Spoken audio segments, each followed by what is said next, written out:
প্রিয় দর্শক, আসসালামু আলাইকুম। আপনারা সবাই কেমন আছেন? আশা করছি আপনারা সবাই ভালো আছেন। আজকে আপনাদের সামনে খুবই গুরুত্বপূর্ণ একটি ভিডিও নিয়ে হাজির হয়েছে। কেউ স্কিপ করে যাবে না, অবশ্যই ভিডিওটি শেষ পর্যন্ত দেখবেন। বন্ধুরা, আপনারা দেখতে পাচ্ছেন এই পাতাগুলোকে ভালো করে খেয়াল করুন। সবাই চিনে থাকবেন এই গাছটিকে।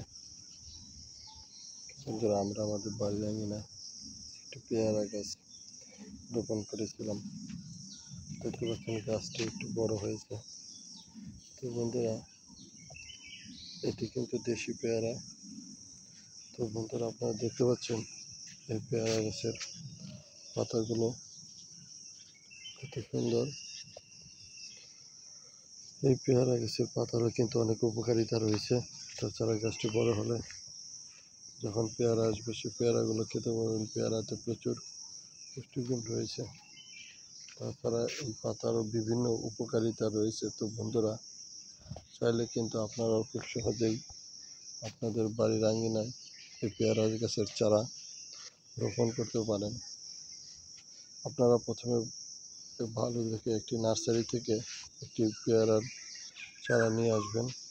তারপর আপনারা রোপণ করবেন। এরপর কয়েক বছর পর দেখতে পারবেন পেয়ারা ধরেছে। বন্ধুরা, পেয়ারা চাষে কিন্তু তেমন কোনো পরিশ্রম নেই, খরচও নেই। বন্ধুরা, যদি আমাদের এই ভিডিওটি আপনাদের কাছে ভালো লেগে থাকে, তাহলে অবশ্যই এই ভিডিওতে একটি লাইক দিয়ে চ্যানেলটি সাবস্ক্রাইব করে দেবেন এবং বেশি বেশি শেয়ার করে দেবেন। সবাইকে ধন্যবাদ। আসসালামু আলাইকুম।